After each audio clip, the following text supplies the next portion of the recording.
Alors Francis Coupigny, vous êtes entré à l'INA, enfin, vous êtes sorti de l'INA en 1992, vous êtes entré à la RTF en 1954, et en fait entre ces deux dates, de 1954 à 1992, vous avez fait une carrière ininterrompue dans l'art de la mécanique, une sorte de passion qui vous a pris dès l'âge de 10-12 ans, l'électronique, la mécanique, l'optique, l'image, le son. Alors, partons directement sur ce qui vous fait que vous êtes connu maintenant mondialement, dirais-je, hein, avec votre nom, le Coupigny, le fameux synthétiseur Coupigny. Et puis après, on ira visiter tout ce que vous avez fait d'autre. Il y en a tellement, et on ne va pas faire le tour, tellement il y en a. En attendant, le Coupigny, qu'est-ce que c'est? C'est un synthétiseur. Nous, on connaît le petit synthétiseur Coupigny portable, mais il y en a un plus grand qui était associé à une console. Parlons de lui. Qu'est-ce qui vous a amené à fabriquer cet objet, à l'inventer? Quelle est votre invention dans cette histoire? Vous avez été l'inventeur de quelque chose, mais de quoi? Je n'ai pas été l'inventeur du synthétiseur. J'ai été l'inventeur d'un synthétiseur qui s'inspirait, c'est évident, de ce qui était fait ailleurs. Mais peut-être, par un raccourci que j'expliquerai, ce qui m'a inspiré dans ces synthétiseurs, qui étaient essentiellement le Moog, dont le GRM avait commencé à s'équiper légèrement avant de me demander de faire une machine, c'était de ce qu'il ne fallait pas faire. Est-ce que vous êtes capable de dire vous-même Coupigny? Le Coupigny, vous l'appelez le Coupigny? Non. Moi, jamais on a appelé le Coupigny. J'ai là les dossiers de fabrication. Les dossiers entiers. Je le montre à la caméra éventuellement, mais vraiment entiers, y compris des circuits imprimés, les boutons, enfin, et les schémas électriques, bien sûr. Et voilà comment il est intitulé à l'origine. Ça s'appelle un ensemble générateur basse fréquence pour manipulation de sons électroniques. Point. Étude du GRT, section prototype du service de la recherche de l'ORTF. Donc, votre fameux... Coupigny, c'est vous qui l'avez inventé ou quelqu'un d'autre. Je l'ai entendu pour la première fois, avant que vous me le disiez maintenant, sur Internet, où il y a eu une série d'articles, c'est pas des articles, c'est des, comment on dit, des messages, si vous voulez échanger, sur le synthétiseur, et qu'il l'appelait le Coupigny. C'est la première fois. J'ai dit, ils sont marrants, c'est belge. Et puis en fin de compte, vous me dites que depuis un certain temps, effectivement, il vous paraissait normal alors qu'on appelait Moog, machin et autres noms, que les synthétiseurs avaient des noms, que le mien n'en avait pas. Eh ben, je suis très content, après tout, c'est gentil. En fait, le synthétiseur, c'est un assemblage de modules. C'est donc un synthétiseur modulaire. Et ces modules, en tant que tels, pour la plus grande partie, étaient des appareils qu'on aurait pu associer comme étant des appareils de laboratoire, d'électroniciens, d'acousticiens, que l'on trouvait un peu partout, et que les gens qui ont fait des synthétiseurs ont réuni et fabriqué, en s'inspirant de ces appareils d'usage général, pour l'usage de la musique. Mais j'ai fait pareil. Donc, bien avant de faire le synthétiseur, j'avais fait déjà des modules qui sont incorporés dans le synthétiseur. Mais on ne parlait pas de synthétiseur à cette époque. Et pourtant, des synthétiseurs, on mélange très souvent le mot synthétiseur avec orgue électronique. Les musiciens du GRM ne voulaient pas un orgue électronique. Cependant, déjà dès les années, je vais dire 54, c'est plutôt 55, 56, c'est-à-dire avant 58 en tout cas, au GRMC, on avait amené en studio des synthétiseurs, parce que alors que la musique concrète par essence n'utilisait pas des sons de synthèse, c'était un peu tabou. Hein. Moi je me gardais bien de trop me mêler de ça, mais je voyais bien. Et cependant les musiciens étaient curieux de savoir. Alors ils voyaient par des relations qu'ils pouvaient avoir avec des musiciens ailleurs, mais on a amené en studio des synthétiseurs, claviers, et je me rappelle de 2 synthétiseurs en particulier sur lesquels j'avais travaillé pour pas modifier eux-mêmes à l'intérieur, mais ajouter des accessoires de façon à pouvoir les utiliser dans un studio de la RTF. Et c'était l'ondioline, d'une part. Et pour l'ondioline, d'ailleurs, j'ai une petite anecdote, c'est que, comme dans tous les appareils que j'ai faits, Moi, je les essayais avant pour les mettre au point, il fallait que je les fasse marcher. Et avec cette ondioline, je me suis beaucoup amusé. Et j'avais des séances de studio, comme en avait Pierre-Henry, Philippe Arthuis et les autres, pour faire la maintenance et la mise au point des appareils et les essayer. Et alors j'étais avec l'ondioline à ce moment-là, et je jouais avec de l'ondioline. Bon. Et puis je jouais sans doute très fort, et je me rappelle un jour, Philippe Arthuis, qui arrive, qui entrebâille la porte et qui me dit « Francis, tu pourrais pas, s'il te plaît, faire plus doucement ?» Parce que ce que j'en tirais, bien entendu, n'était pas vraiment artistique. Moi, ce qui m'intéressait, c'était le son. Bon, ça n'a pas été une bonne expérience, mais c'était la première d'utiliser un son électronique. Généré par un petit générateur. Par un oscillateur, en fin de compte. Ouais. Et ce qui sortait de l'ondioline était malvenu pour ça. C'était un raté. Pourquoi? Simplement parce que l'ondioline, ce qui était intéressant surtout, c'était le haut-parleur, qui donnait le timbre et les caractéristiques peut-être musicales de l'instrument. C'était pas dans l'appareil, c'était dehors. Or, ce qu'il ne voulait pas, c'est les mettre dans le studio et un micro devant. Il voulait que ça rentre dans la console. Enfin, ce qu'il m'avait demandé. Et ce qui rentrait dans la console, c'était d'une pauvreté. Au niveau timbre, si vous voulez. Bon. Le deuxième appareil, qui était alors un peu plus monstrueux, je veux dire, et qui m'avait beaucoup étonné, c'était le Trottonium d'Edgar Trottwein, un Allemand, n'est-ce pas, qui nous avait prêté un appareil, et j'ai fait la même chose. Et puis j'ai joué avec. Et alors ce qu'il y avait de merveilleux, et dont je me souviens maintenant, c'était le fonctionnement. C'était un appareil qui était sensible, avec un clavier, hein, c'était pour jouer. Mais il permettait des glissandos, etc., comme l'ondioline. Mais ce clavier était sensitif, en ce sens que lorsqu'on appuyait plus ou moins fortement sur ce qui n'était pas une touche, mais le clavier, si on veut l'appeler ainsi, eh bien le son était plus ou moins fort. C'était un clavier sensitif, dynamique. On était encore rue de l'Université, pour situer déjà. Donc, l'idée de Trottwein, qui était géniale, c'est que pour faire ce potentiomètre variable à la pression, il n'avait pas pris des potentiomètres électriques, c'était pas vraiment possible. Il avait utilisé un petit bac qui était sous le clavier, et quand on appuyait sur le clavier, entre guillemets, hein, c'était pas vraiment un clavier, quand on appuyait, ça enfonçait dans le bac une petite électrode, une petite pièce métallique.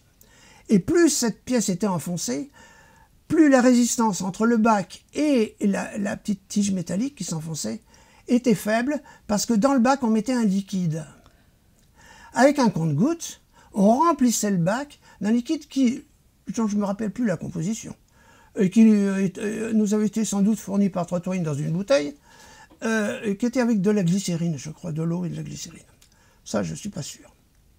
Et avant chaque utilisation, il fallait, alors qu'on accorde un piano avec eux, là, il fallait aller remplir le bac, parce que ça s'évaporait. Et moi, ça m'avait amusé beaucoup. Bon, donc déjà, on avait la musique. Dans les années 60, cette fois-ci, un peu plus tard, j'ai construit des appareils à lampe, s'il vous plaît, parce que c'était encore l'époque du tube électronique, hein, il n'y avait pas de transistor. Un appareil qui a eu un retour, on n'en parle pas tellement, mais il a quand même vraiment été très utilisé, qui s'appelait le modulateur d'amplitude. C'est un engin qui est un amplificateur de son, si vous voulez, enfin au niveau électrique du son, hein, de signal donc sonore, amplificateur variable, depuis l'extinction totale, le silence, jusqu'à très très fort, et qui est commandé dans cette amplitude du son par un deuxième signal, qui est un signal que j'appelais moi de commande. Bon. Ça permet donc de moduler en dynamique des sons, quels qu'ils soient, électroniques ou concrets, ça n'a pas d'importance. Cet engin, alors j'ai pas mis quand j'ai donné ça au GRM, mais il n'était pas tout seul. Il était accompagné d'autres éléments, et ça répond un peu à votre question pour le synthétiseur, ça. Parce qu'un modulateur d'amplitude est un élément indispensable dans un synthétiseur. Tous les synthétiseurs ont un ou plusieurs modulateurs d'amplitude. Mais là, c'était avant la synthèse. D'accord. Bon. Et c'était accompagné d'accessoires, qui étaient d'autres appareils. Et ces accessoires, il y en avait 3 fondamentalement. il y en avait un qui était un générateur de forme dynamique pour créer cette forme dynamique d'un son, c'est-à-dire le temps de montée, le plateau qu'on appelle le corps, et puis après la chute. Eh bien, électroniquement, on peut générer ça. Bien sûr, avec souplesse, en réglant tous les paramètres.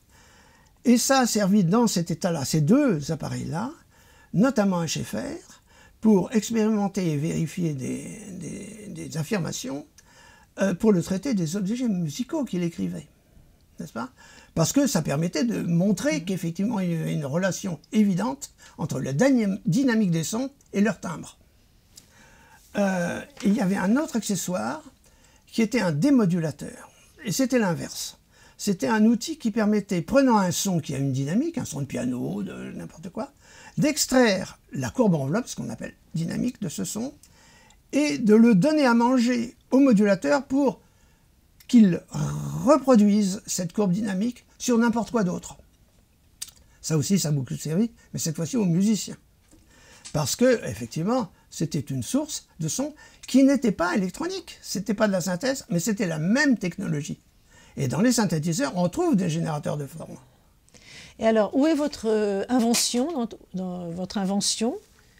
Dans le synthétiseur? Oui, dans le synthé. Alors, dans le synthé, c'est pas ces modules. Puisque je les avais déjà faits, éventuellement, et qu'on les retrouve. Hein. Mon invention est dans la structure même du synthétiseur. C'est son architecture.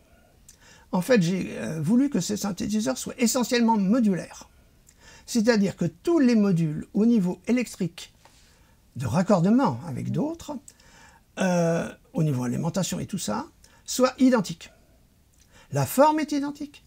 Et j'ai inventé, non pas le châssis, qui fait partie des châssis normalisés, si vous voulez, mais l'utilisation de ce châssis avec des cartes normalisées, et on pouvait mettre dans le synthétiseur un certain nombre de cartes. Alors je crois que c'est 36 dans le générateur de studio du GRM, le gros, pas les petits qui ont été fabriqués en série ensuite, où on mettait moins de châssis, mais c'est la même chose, exactement le même. Et on pouvait les mettre à n'importe quel moment, n'importe quoi, même en fonctionnement. Hein, et ça marchait. Et les retirer, bien entendu, donc les échanger. Et finalement, dès le début, j'avais dit, il y aura plus de modules qu'il y a de place. Et ce, instantanément. Le musicien lui-même pouvait changer. C'est la première chose qu'on ne voit pas. Dans les synthétiseurs, en général, pour changer un module, l'installer, il faut y passer sa demi-heure. Non, mais je veux dire, il faut le loger, ou alors on le laisse sur une table, et c'est rapidement le bordel. Il faut une action. Là, rien, c'est simple. Et alors, surtout, dans la fabrication même des modules, il y a une petite astuce que personne n'a relevée. Chut. Personne. Et que je ne cache pas secrète, mais on s'en est pas tellement aperçu. C'est qu'il y a un circuit dans tous les modules qui fait que lorsque on utilise le programmateur à fiches, que lui j'ai fauché au niveau ID, sur des calculateurs qu'on appelle aussi des fois ordinateurs analogiques. C'est un outil. Le petit damier à aiguille. De faire des relations entre appareils avec des petites aiguilles au lieu de fils. Alors ça, j'ai voulu. C'est ça que je n'ai pas voulu faire en copiant des synthétiseurs. Ou les synthétiseurs normaux, je m'amuse beaucoup quand je vois des photos. On voit des jolis appareils avec des faces avant, bien lisses, etc. Mais on ne les voit jamais en état de fonctionner. Ils ne marchent pas, ces synthétiseurs, qu'on les montre. Parce que quand ils marchent, on a été obligé de mettre 1 ou 2 cordons pour chaque appareil, et quand c'est pas 5 ou 6, et c'est rapidement une foire de fils qui passe devant tous les boutons, tous les machins, etc., qui cachent tout. C'est une toile d'araignée, en fait, un synthétiseur quand il marche. Pas tous. Hein. Bon. Le mien, je ne voulais pas du tout. Effectivement, il n'y a pas un fil. Regardez les synthétiseurs, enfin, quand vous avez l'occasion. Celui qui est au musée de la musique, par exemple, il est dans état de marche. Alors, votre petit secret, il n'y a pas de fil? Alors, mon petit secret, pour qu'il n'y ait pas de fil, c'est qu'on peut brancher en parallèle toutes les sorties de tous les modules, c'est-à-dire, en fait, il y en a 31 qui peuvent l'être comme ça, en parallèle, comme dans un immense mélangeur à 31 voix, sans que l'introduction d'un appareil en plus parmi les autres change quoi que ce soit dans le niveau des sons du premier.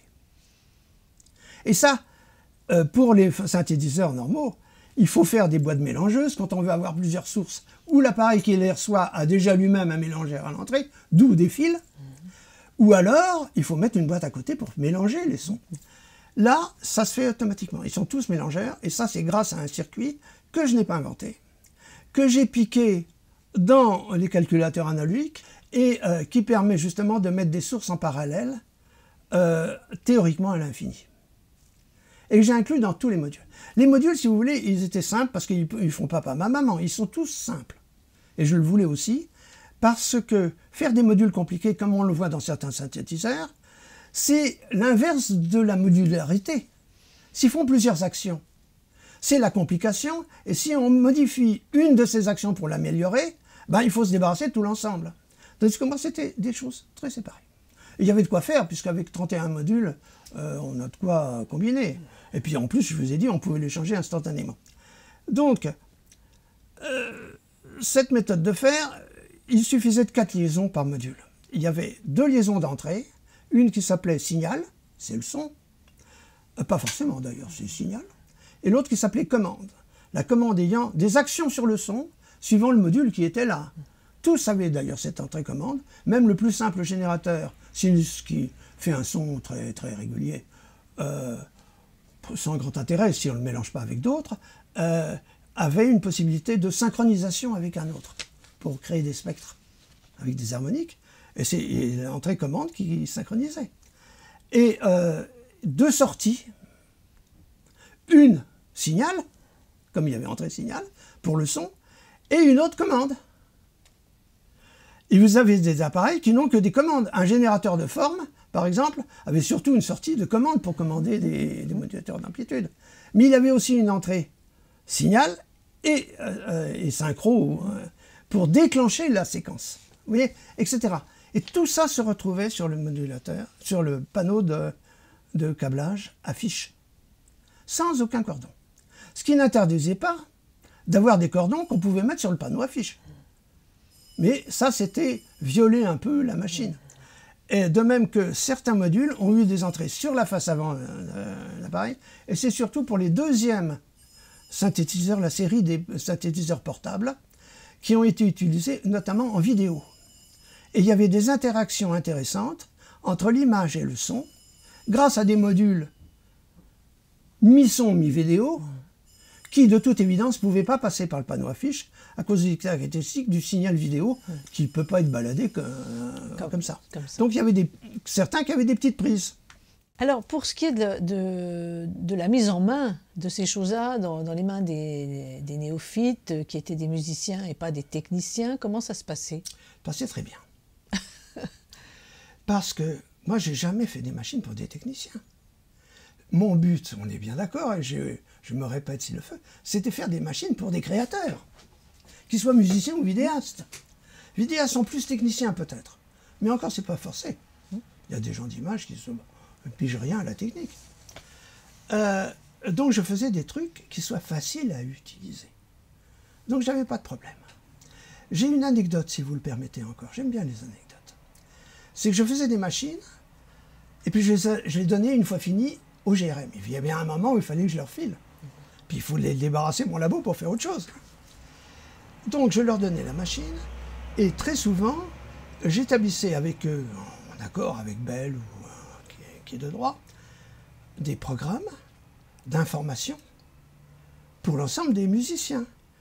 C'était pas des cours, mais c'était presque ça. En leur disant, voilà ce que fait cette machine que je vous amène, qu'ils annonçaient, qu'ils voyaient déjà arriver, ils étaient au courant. Et puis voilà comment ça marche et comment il faut l'utiliser. Après, débrouillez-vous.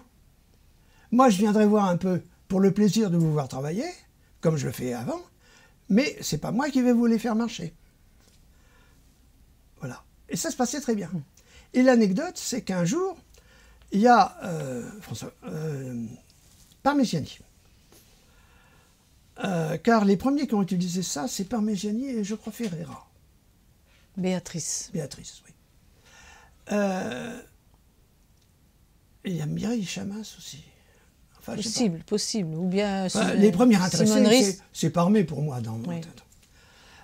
Et il m'appelle, mais ça faisait un certain temps qu'il exploitait là, et qu'il faisait des musiques déjà Il en a fait, hein. Il en a fait avec. Et il m'appelle, il me dit, Francis, je suis coincé. Je lui dis, ah bah, tu peux pas venir? Ben oui, bien sûr, j'arrive. Tout enfariné, j'arrive. Je regarde, je dis, voilà, je regarde le panneau. Moi, je regardais le panneau parce que, en fait, le reflet même du synthétiseur fabriqué par l'utilisateur, c'était les fiches.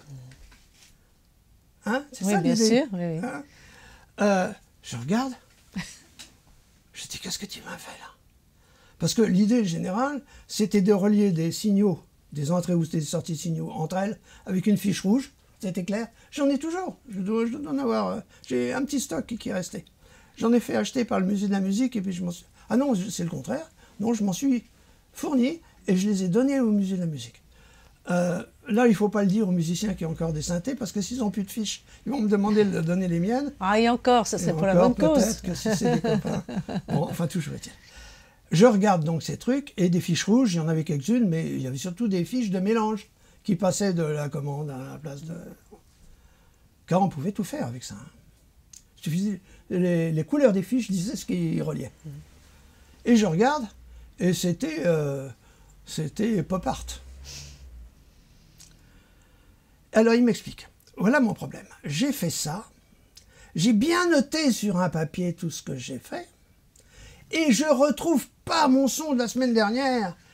Impossible, ça fait 1 heure que je suis dessus. Aide-moi. Alors j'ai regardé, je lui ai dit, mais qu'est-ce que tu as fait là? Il a fait n'importe quoi. C'est-à-dire exactement ce que je disais, en principe, il ne faut pas faire. Mais je me suis bien gardé de dire, il ne faut pas faire. J'ai dit, en principe. Et lui, il a inventé un truc qui était absolument incontrôlable. Et son engin qu'il avait fait, c'était un synthétiseur d'un son qu'il voulait retrouver, mais qui était tellement instable, et c'était un des problèmes des synthétiseurs analogiques en général, et du mien en particulier, c'est que des réglages minimes oui, et ça décroche trucs, sur autre chose. Font quand ils sont limites avec ce que vous dites des décrochages, par exemple, sont pas notables sur un papier. Il faut le faire puis le trouver. Donc, difficilement reproductible. Et c'était son cas. Mais ça m'avait beaucoup amusé parce qu'il avait fait vraiment tout ce qu'il ne faut pas faire.